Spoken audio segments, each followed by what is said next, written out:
اور اگر تم سفر میں ہو اور قرض لینا ہو اور تمہیں کوئی دستاویز لکھنے والا نہ ملے تو کوئی چیز بطور رہن قرض دینے والے کو قبضے میں دے دی جائے. پھر اگر تم میں سے کوئی دوسرے پر اعتبار کرے اور بغیر رہن رکھے قرض دے دے تو وہ مقروض جو امین بنایا گیا ہو وہ قرض دینے والے کو اس کی امانت یعنی قرض ادا کر دے، اور اسے اللہ سے ڈرنا چاہیے جو اس کا رب ہے، اور تم گواہی کو مت چھپاؤ، اور جو کوئی اسے چھپائے گا یقیناً اس کا دل گناہگار ہے. اس سے کیا پتہ چلتا ہے؟ دل کے بھی گناہ ہوتے ہیں. تو ظاہری باطنی اقوال افعال، تو یہ دل کا فعل ہے، یعنی فعل صرف ہاتھوں سے نہیں ہوتا یا پاؤں سے نہیں ہوتا، ایکشن دل کا بھی ہوتا ہے. اور یہ دل کے گناہ کی بات یہاں کی گئی کہ دل گناہگار ہے اس کا جو گواہی چھپائے، حق کو چھپائے. اور جو کچھ تم کرتے ہو اللہ اس کو خوب جاننے والا ہے. للہ ما فی السماوات وما فی الارض وان تبدوا ما فی انفسکم او تخفوه یحاسبکم بہ اللہ فیغفر لمن یشاء ویعذب من یشاء واللہ علی کل شیء قدیر. آسمانوں اور زمین میں جو کچھ ہے اللہ ہی کا ہے، اور جو تمہارے دلوں میں ہے خواہ تم اسے ظاہر کرو یا اسے چھپاؤ اللہ اس پر تمہارا محاسبہ کرے گا. پھر جسے وہ چاہے گا بخش دے گا اور جسے وہ چاہے گا عذاب دے گا، اور اللہ ہر چیز پر پوری قدرت رکھنے والا ہے. ابن عباس کہتے ہیں جب یہ آیت نازل ہوئی کہ جو تمہارے دلوں میں ہے اس کو ظاہر کرو یا چھپاؤ اللہ تمہارا حساب لے گا، تو صحابہ پر بہت خوف طاری ہو گیا کہ اس پر تو عمل نہیں ہو سکتا، دل کے خیالات پر تو کنٹرول نہیں، اب کیا کیا جائے. تو نبی صلی اللہ علیہ وسلم نے ان سے فرمایا کہو سمعنا و اطعنا، ہم نے سنا اور ہم نے اطاعت کی، وسلمنا اور ہم نے تسلیم کر لیا. ابن عباس کہتے ہیں کہ اس پر اللہ نے ان کے دلوں میں ایمان بھر دیا. یعنی جب انسان اللہ کا کوئی حکم سنتا ہے چاہے وہ سود سے متعلق ہو یا انفاق سے متعلق ہو تو انسان دل میں کہتا ہے سمعنا و اطعنا، میں نے کرنے کی ٹھان لی. لین دین لکھو، میں نے نیت کر لی کہ آئندہ اب جو کبھی ایسی کوئی ٹرانزیکشن ہوگی اس کو لکھا کروں. سمعنا و اطعنا، ہم نے اللہ کا حکم سن لیا، ہم مانیں گے. ایسے شخص کے دل کو اللہ ایمان سے بھر دیتا ہے، ایمان میں اضافہ ہوتا ہے.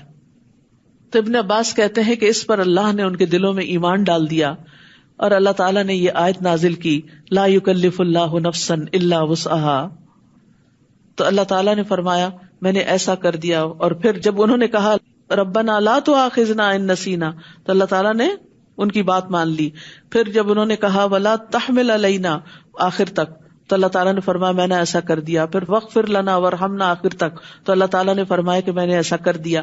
یعنی اللہ نے پھر ان کی دعائیں بھی سن لی. اب سورۃ البقرہ کی آخری 2 آیات جو عرش کے نیچے سے دی گئی ہیں، رسول اللہ صلی اللہ علیہ وسلم نے عقبہ بن عامر جوہنی سے فرمایا سورۃ البقرہ کی آخری 2 آیات پڑھا کرو کیونکہ یہ دونوں مجھے عرش کے نیچے سے دی گئی ہیں ایک خاص خزانے سے. ابو مسعود کہتے ہیں کہ نبی صلی اللہ علیہ وسلم نے فرمایا جس نے ہر رات سورۃ البقرہ کی آخری 2 آیات پڑھی وہ اسے کافی ہو جائیں گی. کافی ہو جائیں گی کس سے؟ یعنی ہر طرح کے شر سے. بعض نے یہ معنی کیا کہ کوئی چیز اس کو نقصان نہیں دے سکے گی، اور یہ معنی بھی کیا گیا کہ تہجد کی نماز سے بھی کافی ہو جائیں گی. یہ ایک معنی ہے اس کا یہ مطلب نہیں تہجد چھوڑ دیں کہ 2 آیتیں پڑھ کے سو جاتے ہیں. لیکن بہت دفعہ ایسا ہوتا ہے نا کہ کوشش کے باوجود بھی آپ نہیں پڑھ سکتے تو یہ 2 آیتیں تو پڑھ لیں تاکہ وہ کافی ہو جائیں. اسی طرح شیطان سے حفاظت کرنے والی آیات ہیں. رسول اللہ صلی اللہ علیہ وسلم نے فرمایا بے شک اللہ نے آسمان و زمین کی تخلیق سے 2000 سال قبل ایک کتاب لکھ دی اور اس میں سے 2 آیتیں نازل کر کے ان سے سورۃ البقرہ کا اختتام فرما دیا. جس گھر میں 3 راتوں تک سورۃ البقرہ کی آخری 2 آیات پڑھی جائیں گی شیطان اس گھر کے قریب نہیں آ سکے گا. کیا ہے یہ آیات؟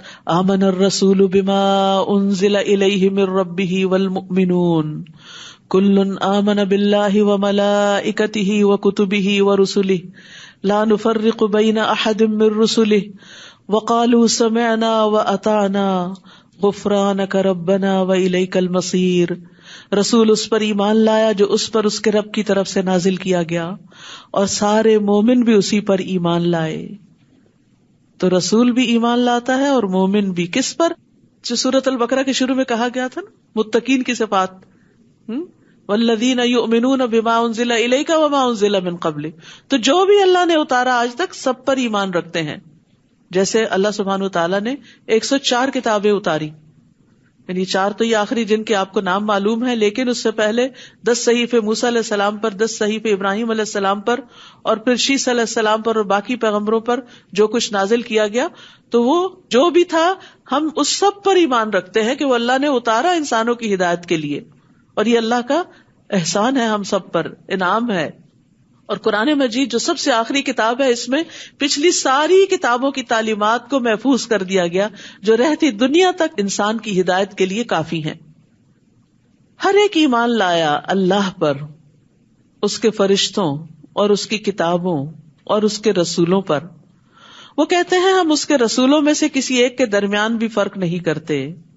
اور انہوں نے کہا ہم نے سنا اور ہم نے اطاعت کی، اے ہمارے رب ہم تجھ سے تیری مغفرت طلب کرتے ہیں اور تیری ہی طرف لوٹ کر جانا ہے. اس آیت کی اس لیے بھی اہمیت ہے کہ اس میں ایمان کے سارے اجزاء مکمل ہو جاتے ہیں، یعنی اللہ پر، فرشتوں پر، رسولوں پر، کتابوں پر.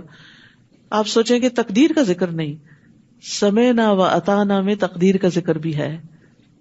تقدیر کیا ہے؟ کہ اللہ کے فیصلوں کو، اللہ تعالیٰ کے احکامات کو سن کر مان جانا، ایکسپٹ کر لینا. زندگی میں جو کچھ ہو رہا ہے اسے ایکسپٹ کر لینا.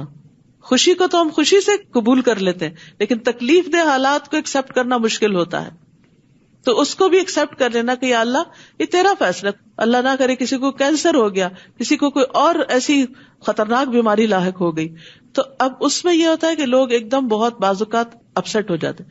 لیکن بعض ایسے لوگوں سے ملنے کا اتفاق ہوا ہے کہ جن کو مل کر اپنا ایمان بہت بڑھا، کہ انہوں نے اس کو قبول کیا، اللہ کا فیصلہ سمجھ کر اللہ سے کوئی شکوہ نہیں کیا، اللہ کی رضا پہ راضی رہے اور اپنی اصلاح کے لیے وہ سارا وقت گزارا اور توبہ استغفار میں گزارا کہ یا اللہ جانا تو تھا ہی دنیا سے، لیکن اس طرح تو نے ایک اویئرنس دے دی، ایک آگاہی دے دی.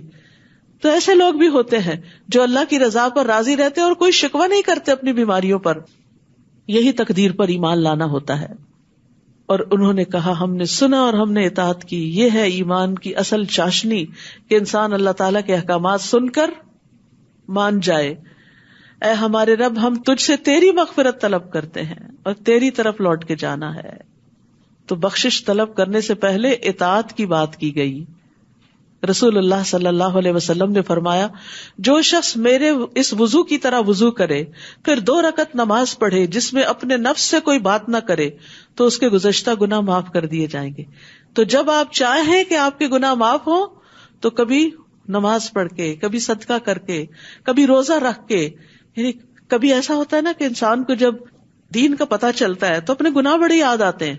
ہم نے تو بڑی بڑی زیادتیاں کر رکھی، اور خصوصاً جیسے یہ دورہ قرآن ہوتا ہے تو اتنا اوور ویلمنگ ہو جاتا ہے بعض لوگوں کے لیے کہ ایک موسلا دھار بارش برس رہی ہوتی ہے کہ جس کو پھر سنبھالنا اور ایڈجسٹ کرنا ایک مشکل کام ہوتا ہے کہ اتنے سارے احکامات ہم نے تو بہت غلطیاں کر لی. تو پھر انسان کیا کرے؟ نیکی کے کام کرتے کرتے توبہ کرتا جائے. بارش کس لیے آتی ہے؟ بارش دھونے کے لیے آتی ہے. بارش سے فضا صاف ہو جاتی ہے.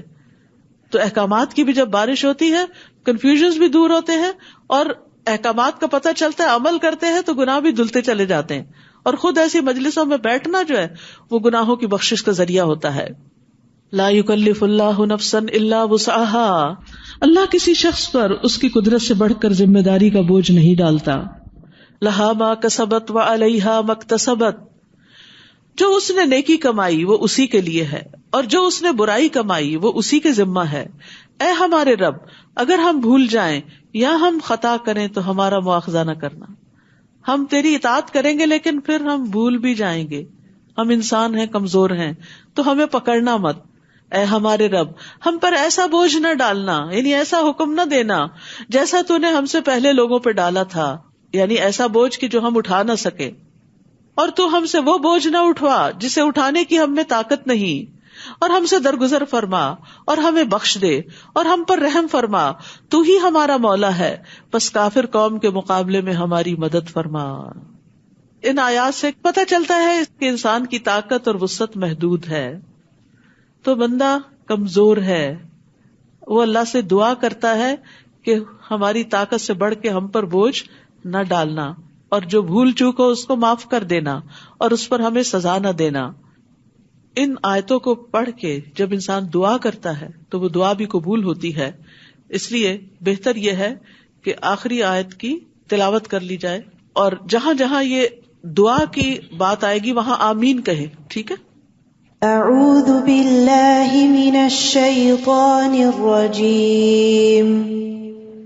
لا يكلف الله نفسا الا وسعها لها ما كسبت وعليها ما اكتسبت ربنا لا تؤاخذنا إن نسينا أو أخطأنا ربنا ولا تحمل علينا إصرا كما حملته على الذين من قبلنا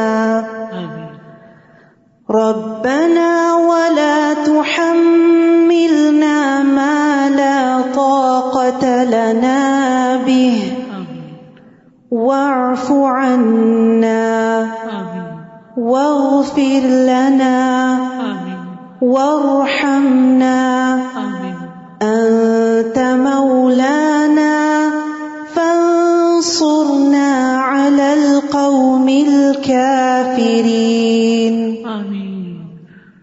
سورت آل عمران.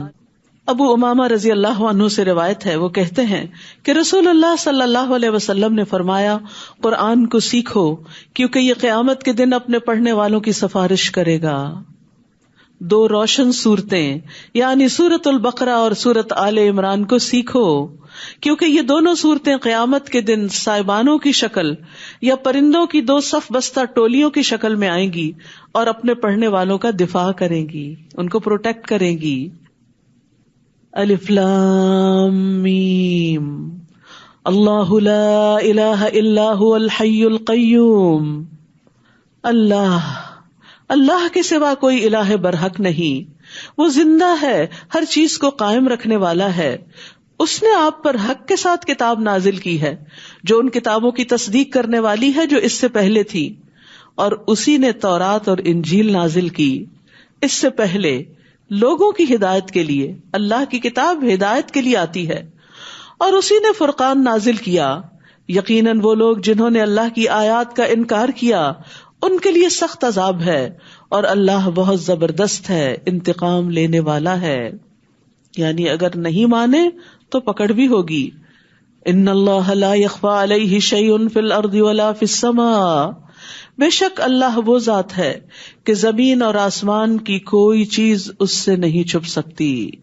وہی تو ہے جو رحموں میں تمہاری صورت بناتا ہے جس طرح وہ چاہتا ہے. یہ شکلیں اللہ نے بنائی، جیسے چاہی بنائی، اس لیے کسی کی شکل پر اعتراض نہیں کرنا چاہیے، نہ کسی کے رنگ پر، نہ کسی کے حلیے پر. اس کے سوا کوئی الہ برحق نہیں، بہت زبردست ہے، خوب حکمت والا ہے. وہی ہے جس نے آپ پر کتاب نازل کی جس میں محکم واضح آیات ہیں جو اصل کتاب ہیں، اور کچھ دوسری متشابہ یعنی غیر واضح آیات ہیں. غیر واضح آیات میں جیسے ابھی آپ نے الف لام میم پڑھا یعنی حروف مقطعات ہیں، یا پھر ملائکہ کے بارے میں، یا عرش کے بارے میں، یا کرسی کے بارے میں، یا استواء علی العرش کے بارے میں. جب چیزیں آپ پڑھتے ہیں تو آپ ان کی کیفیت کو پراپرلی ڈیفائن نہیں کر سکتے کیونکہ ان کا تعلق غیب سے ہے، ہمیں اس کو بتایا نہیں گیا. تو یہ پھر متشابہات میں سے چیزیں ہیں جن کے بارے میں بہت زیادہ بحث مباحثہ نہیں کرنا چاہیے. وہ لوگ جن کے دلوں میں ٹیڑھ ہے وہ اس میں سے فتنے اور تعویل کی تلاش میں متشابہ آیات کے پیچھے لگ جاتے ہیں. یعنی قرآن میں سے وہ صرف ایسی چیزیں چن کر ان پہ بحث مباحثہ کرتے ہیں، حالانکہ ان کا حقیقی مطلب اللہ کے سوا کوئی نہیں جانتا. اور جو علم میں پختہ کار ہیں وہ کہتے ہیں ہم اس پر ایمان لائے، سب کچھ ہمارے رب کی طرف سے ہے، اور نصیحت تو صرف عقل والے ہی حاصل کرتے ہیں. ربنا لا تزغ قلوبنا بعد اذ هديتنا وهب لنا من لدنك رحمة انك انت الوهاب. آمین. اے ہمارے رب، ہمارے دلوں کو ہدایت دینے کے بعد ٹیڑھا نہ کرنا، اور ہمیں اپنے پاس سے رحمت عطا فرما، بے شک تو بہت عطا کرنے والا ہے، تو دینے ہی والا ہے. عطا ہی عطا ہے، لہذا ہمیں ہدایت عطا کر اور ہمیں ہدایت پر استقامت عطا کر، اور اس راستے کو نہ ہم چھوڑیں نہ اس کو بھولیں. تو یہاں پر دلوں کی حفاظت کی بات کی گئی، کیونکہ دل جسم کا اہم ترین حصہ ہے. ایمان کی درستگی دل کی درستگی پر منحصر ہے. تقویٰ کا مقام بھی دل ہے، سوچنے سمجھنے کا اعلیٰ بھی ہے. اس لیے دل کی ہدایت کی دعا کرنی چاہیے. اللہم اہد قلبی وسدد لسانی واسلل سخیمۃ قلبی. اے اللہ تو میرے دل کو رہنمائی عطا کر، ساری کنفیوژن دور کر دے. میری زبان کو درستگی عطا کر، میرے دل کے کینے کو دور کر دے. اللہم اجعل فی قلبی نورا. اے اللہ میرے دل میں نور پیدا کر دے. اللہم اغسل قلبی بماء الثلج والبرد ونقی قلبی من الخطایا کما نقیت الثوب الابیض من الدنس. اے اللہ میرے دل کو برف اور اولے کے پانی سے دھو دے اور میرے دل کو خطاؤں سے صاف کر دے، جیسا کہ تو سفید کپڑے سے میل کو صاف کر دیتا ہے. تو دل کی صفائی کے لیے یہ دعائیں بھی پڑھنی چاہیے، کثرت سے استغفار کرنا چاہیے. رسول اللہ صلی اللہ علیہ وسلم نے فرمایا میرے دل پہ پردہ سا آ جاتا ہے، اور اسی وجہ سے میں ایک دن میں 100 مرتبہ اللہ سے استغفار کرتا ہوں. پھر اسی طرح دل کے شر سے پناہ مانگنی چاہیے. اللہم انی اعوذ بک من شر سمعی ومن شر بصری ومن شر لسانی ومن شر قلبی ومن شر منی.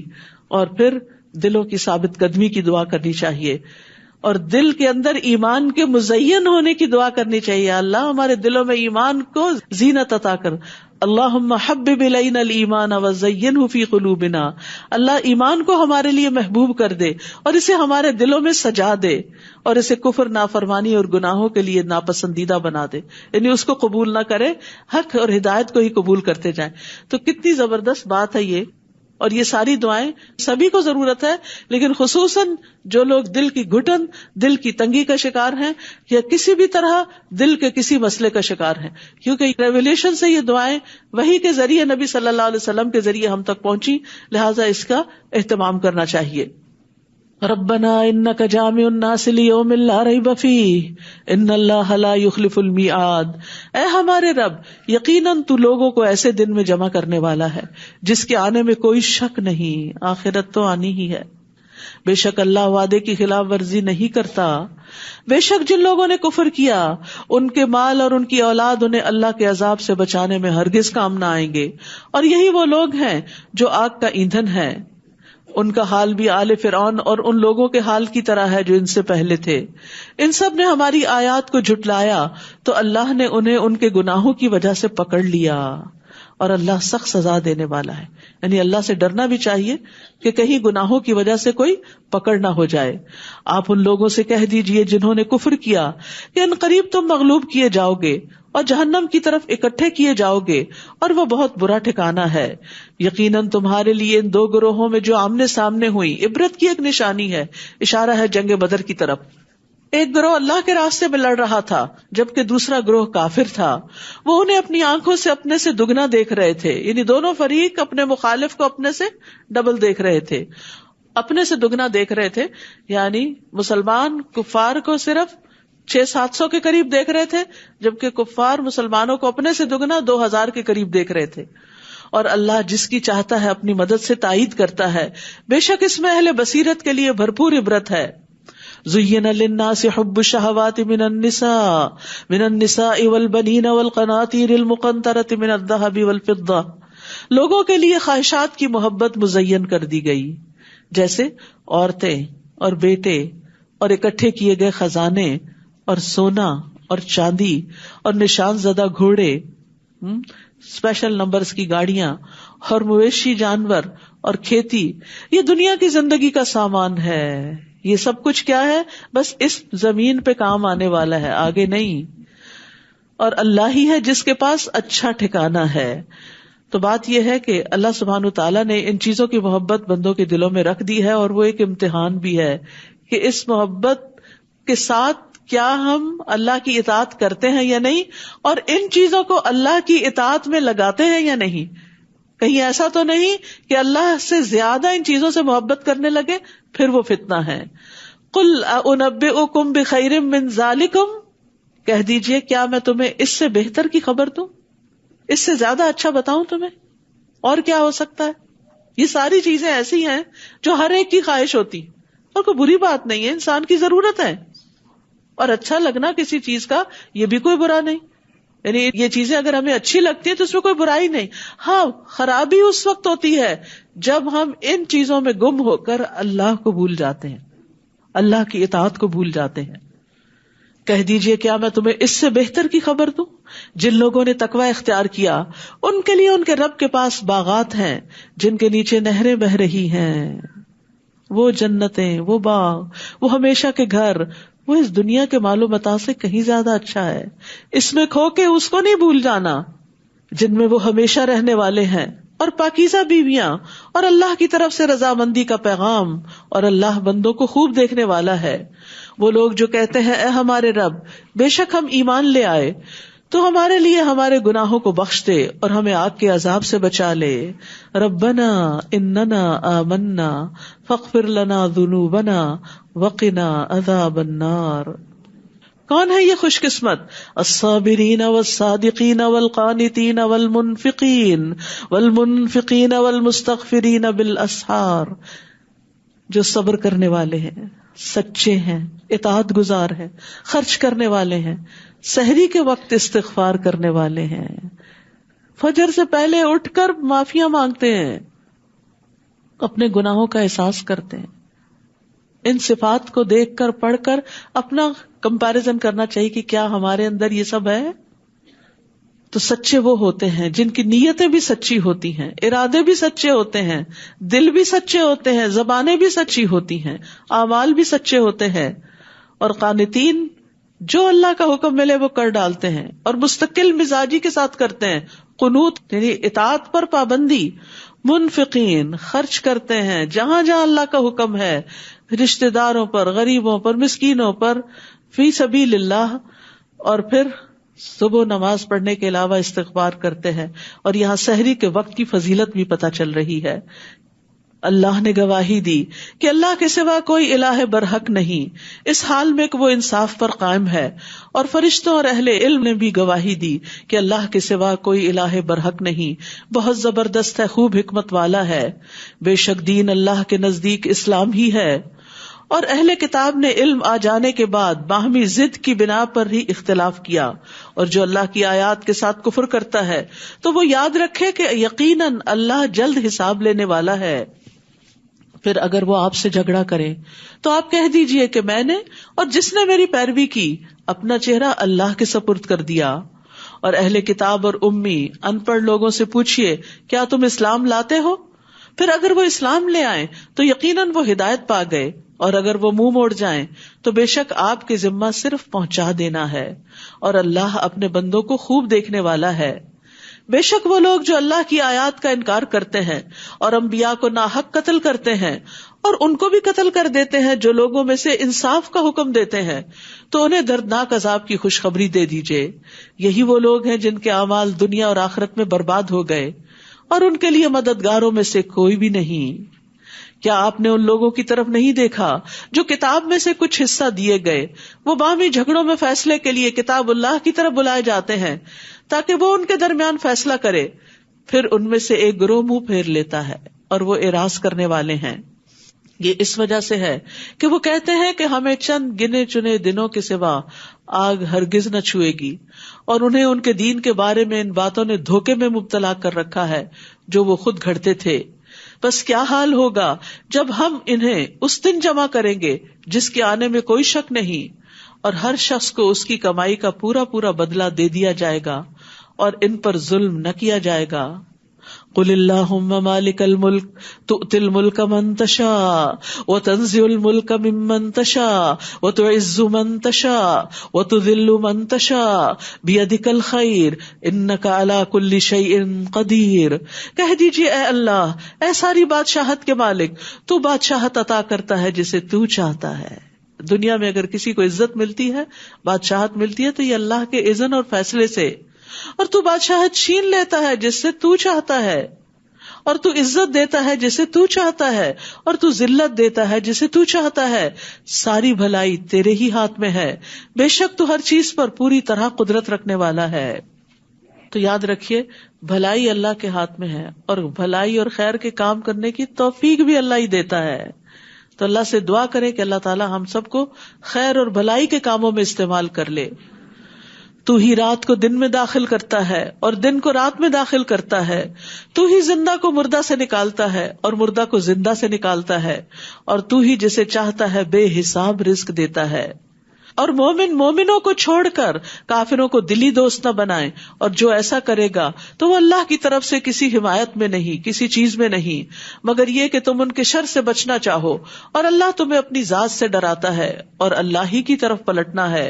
کہہ دیجیے اگر تم چھپاؤ اسے جو تمہارے سینوں میں ہے یا اسے ظاہر کر دو، اللہ اسے جانتا ہے، اور وہ جانتا ہے جو آسمانوں میں ہے اور جو زمین میں ہے، اور اللہ ہر چیز پر پوری قدرت رکھنے والا ہے.